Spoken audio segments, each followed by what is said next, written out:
I've invited two leading experts on democracy reform to talk with us today about some of the issues we'll be focusing on. Danielle Allen is a professor at Harvard University and the director of Harvard's Edmund J. Safra Center for Ethics. She's an incredibly accomplished writer, academic, advocate, and the first Black woman ever to run for statewide office in Massachusetts. Kathy Fung is the National Redistricting Director for Common Cause and has led their work to challenge partisan gerrymandering across the country. She's been an activist and a civil rights attorney for more than 20 years, and she's the architect of California's Citizen Redistricting Commission. Thank you both so much for being with us today. We're so excited to have you as part of this launch event. Danielle, I would love to start with you. It seems like last decade, most of the energy in the democracy reform space, I know in Virginia and across the country, was focused on redistricting reform. And now it seems like a lot of people have pivoted to focus on ranked choice voting as the next big thing. Can you talk about why you think that is? Sure. No, thanks so much, Liz. I appreciate this important work that you're doing in Virginia. It's really exciting. We're in a big moment for our democracy, really a constitutional moment. I think a lot of us recognize that the problems are pretty deep. We're stuck in terms of a legislature nationally that seems often not to function, and lots of state governments too that are really polarized and therefore paralyzed as well. That has led everybody, I think, to take a bigger view about what we need. And at the end of the day, to have healthy representation in the 21st century, we need voice and choice for all. A lot of people have felt locked out of voice and choice, and ranked choice voting is the answer to that problem in particular. So independent redistricting commissions are part of the answer, but then there's a further need to make sure people get that chance to fully express voice and choice, and that's what ranked choice voting brings. Can you talk about voice and choice more specifically? What are the benefits of a ranked choice voting election? Sure, absolutely. So as you know, when you have a ranked choice voting election, you get to rank all of your preferences, your first choice, your second choice, your third choice. So in the very beginning, you just get a fuller expression of your point of view is sort of poured into the election. And then, of course, if nobody gets over that 50% threshold, the person at the bottom drops out and their votes sort of roll over to that voter's second choice person. And so at the end of the day, nobody wins until you have 50% of the vote as well. So you have a really sturdy majority there. But so what happens is people get a fuller expression of their views. The fact that it's possible to win not just a first choice vote, but also a second choice or a third choice preference means that more candidates are willing to throw their hat into the ring as well.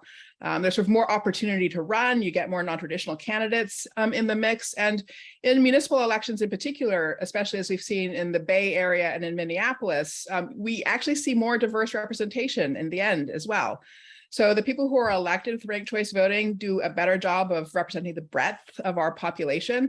So voice in the sense of being able to contribute to the process with your full opinion, also more range of candidates and more diverse results in the elections. And then, of course, that sort of critical fact that, when you've got more candidates running, we've all got more choices. Excellent. And I know ranked choice voting is really seeing a lot of use in Maine and Utah and California and Minnesota and Colorado. And I think Virginia could really be poised to be one of the next big users of ranked choice voting. How do you think Virginia voters will benefit from widespread use of ranked choice voting? Well, I just think it's, first of all, I want to say really exciting that Virginia is taking a leadership role here. And I speak to you today from Massachusetts. We also are working on municipal ranked choice voting. And there's this great historical resonance there. If you look back to the American Revolution, it was Virginia and Massachusetts linking arms that really led the way for the revolution. And so I believe we have a chance to do that here now, and we should really hook up our municipal RCV efforts across our two states, so then we can be an engine of change for the country as a whole. So for all Virginia voters, without any question, voice and choice for all. I mean, this is really more choice for everybody, more expression of voice for everybody. It's also a way to have fair fights. The evidence suggests that when candidates are running to be people's, not just their first choice, but also their second choice and their third choice, they actually campaign in more positive ways. We begin to take negative campaigning out of the whole system.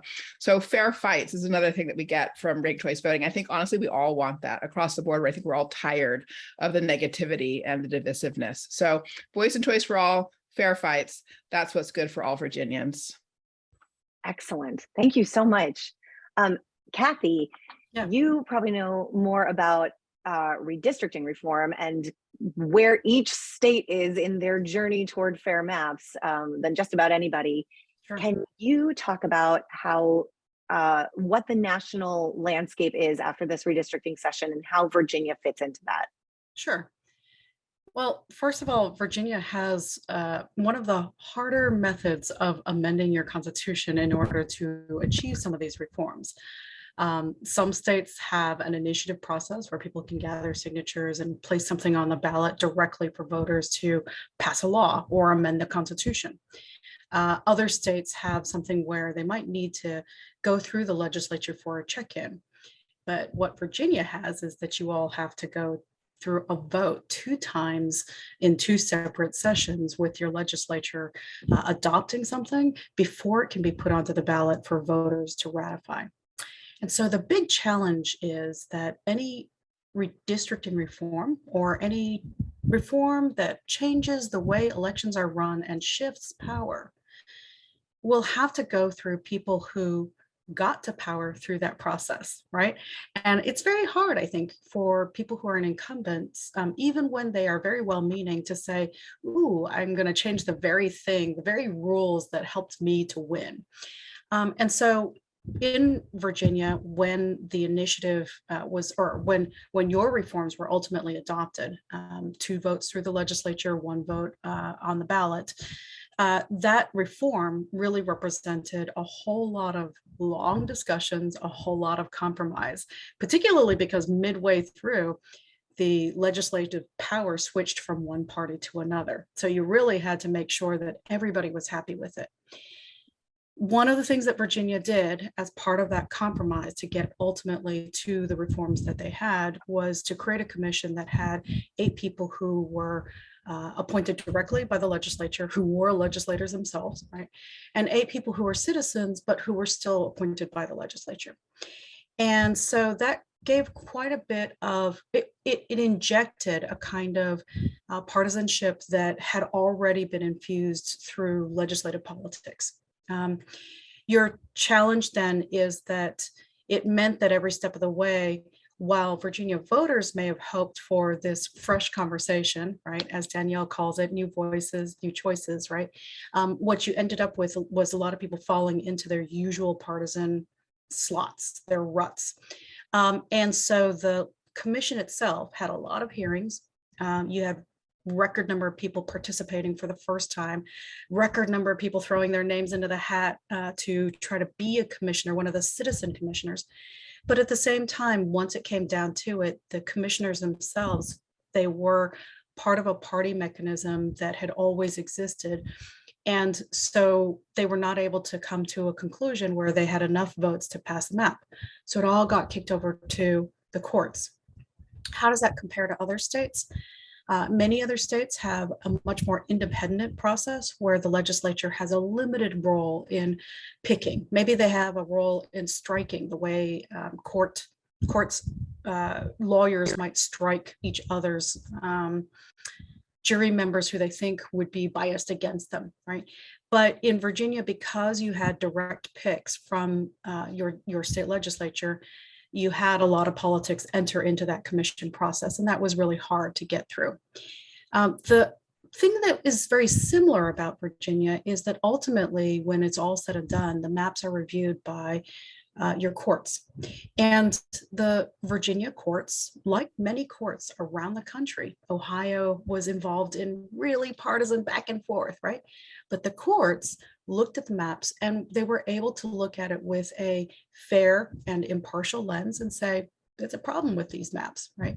In Virginia, they said, well, there's no map, so we're tasked with it. But they were willing to kind of come at it from the perspective of bringing both sides in and figuring out what those fair maps would be.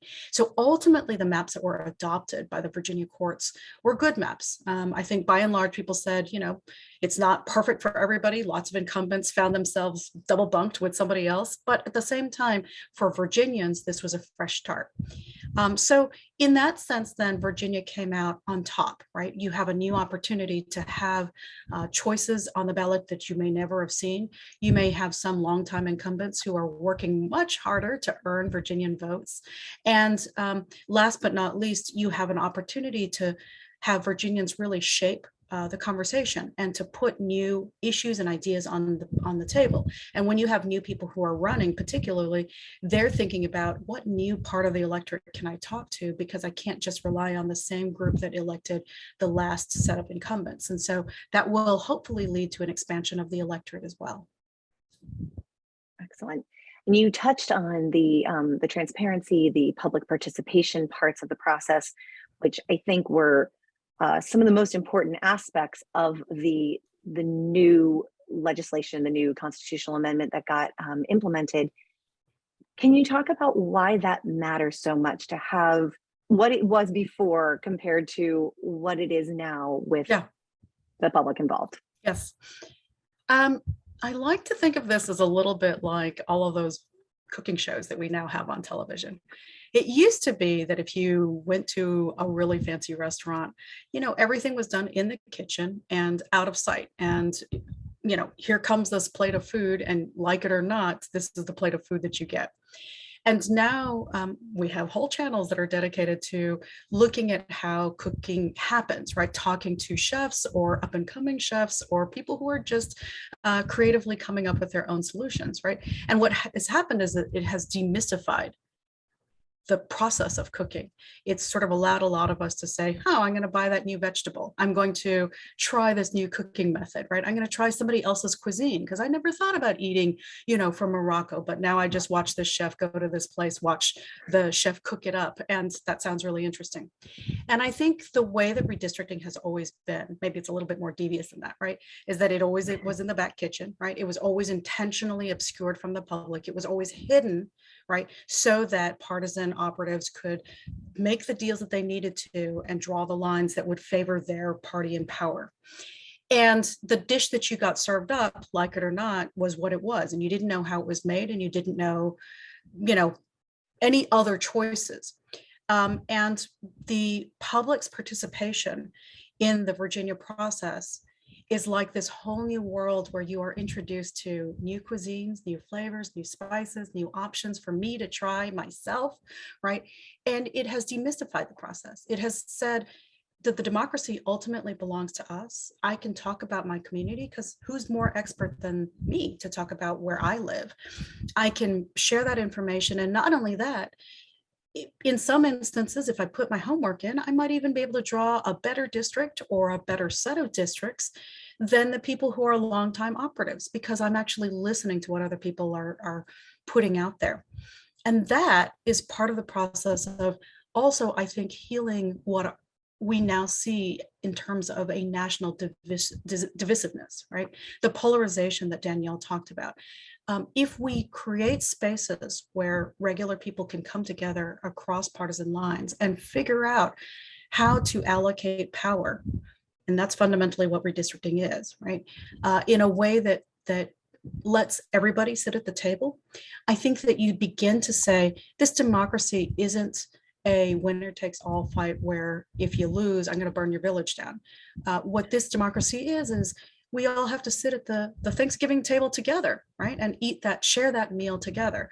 And we're each going to bring a little bit of potluck from our own experience and our own cultures so that we can share that meal together. I think that that's ultimately what this experiment of creating a more participatory redistricting process is about. Excellent. And my hope throughout, as I watched the commission work and as I watched all of these people come out of the woodwork and speak up for their communities and give input on the maps, I was watching them, stretch and strengthen their civic participation muscles. And my hope is that not only do they come back in 10 years and do it again on redistricting, but that they do it on lots of issues that impact their lives in between. It all comes back to more voice. Right. And I think especially in Virginia, we are a diverse state. We are racially diverse, ethnically diverse, politically diverse, pretty purple, geographically diverse, the beach to the mountains, and everything in between. I would love to just hear quick thoughts from each of you on the importance of these democracy reforms and their impact on creating opportunities for all Virginians to be heard and to participate. Thanks so much, Liz. That's such an important point about the incredible beauty of our diversity along all dimensions, from ethnic and demographic to geographic to ideological. We are an incredible and beautiful and diverse place. We are, of course, here in the 21st century, really struggling to, in meaningful ways, reinvent ourselves, right? Because of all of that change. And at the end of the day, I said we need voice and choice for all. We do. I said we need fair fights. We do. We also need responsive representation. I think that's a really important idea to focus on. Responsive representation, where it's responsive for everybody. And that means representation has to be both inclusive. It really has to bring all of that breadth of change and sort of difference of opinion into view. And though we also need effective representation, our representatives have to get things done. So when we can bring everybody into the process with ranked choice voting, that gets us that inclusion. And then the fact that we require folks to get past that 50% threshold before they hold office gives them the legitimacy they need to be effective. So that's where you get inclusion and effectiveness together. That's responsive representation. That's what ranked choice voting gives you. Thank you. Liz, I would say that how we conduct our elections, the means by which we get to the final ends, the representatives, really matters, because how we conduct our elections shapes the campaign behavior, which shapes the kind of people who ultimately assume office. And I think that between redistricting reform and other reforms like ranked choice voting, what they do is they change the nature of the campaigning so that it ultimately changes the nature of how representative and how responsive people are and what kind of people ultimately get in, right? If your redistricting is done in a way that is hyper-partisan, and let's say it's hyper-packed certain voters into a district, so it's a shoe-in for the incumbent then never has to work very hard to try to win. They're not really going out and talking to constituents to hear about those day-to-day problems that people need help in representation for. And they're not particularly worried about earning voters' votes, but instead on raising a lot of money to be able to buy access to that committee or in other ways gain power within a party structure. With ranked choice voting, as they're campaigning, they're interested just as much in appealing to the voters and finding potentially alliances with other coalitions and not just speaking to a very small base, right? A lot of times in elections, we find that candidates have an incentive, or maybe their campaign managers incentivize them to only talk to their super base people, right? And then try to suppress the vote of other people who won't vote for them, right? Because it is a winner takes all system. But if you change the rules of those elections and you say, actually, you all win when you increase the number of people that you're trying to get out to vote, because maybe those people will give you their number one. And if not their number one, maybe they'll give you their number 2 or number 3 votes. That is a plus for everyone. And when you are campaigning in a way where you're listening and trying hard to earn every voter's vote and not just dismissing certain people as, well, they're not part of my base, then when you go to that body that you are representing somebody in, whether it's Congress or your House of Delegates or your Senate, right? Those people will be behaving in ways where they're much more likely to reach out to colleagues and figure out practical solutions and not just play party politics. Like, I'm going to do this thing in order to wear on my sleeve what my partisan position is, or to bash the other person because it gets a few points from people who are party loyalists. You want to reward conversation and nuance. And I think that's what most Virginians and most Americans want, right? They want people who are going to office to represent us as a whole. And even though I might have some issues and beliefs that I feel really strongly on, I also don't want you to behave in a way where all you're trying to do is to play some kind of partisan game where nobody wins because no priorities get addressed whatsoever. I want to thank both of you so much for your time. I know that we're coming up short on time, but I am so excited to join this national coalition of people like both of you and your organizations doing such good work in these spaces. I'm an optimist. I'm very hopeful that our democracy's health can be increased, and talking to both of you makes me feel even more so. So thank you both so much for doing this and being part of our event. It's a pleasure. Thank you for your leadership, Liz. It's good to be with you. Thank you.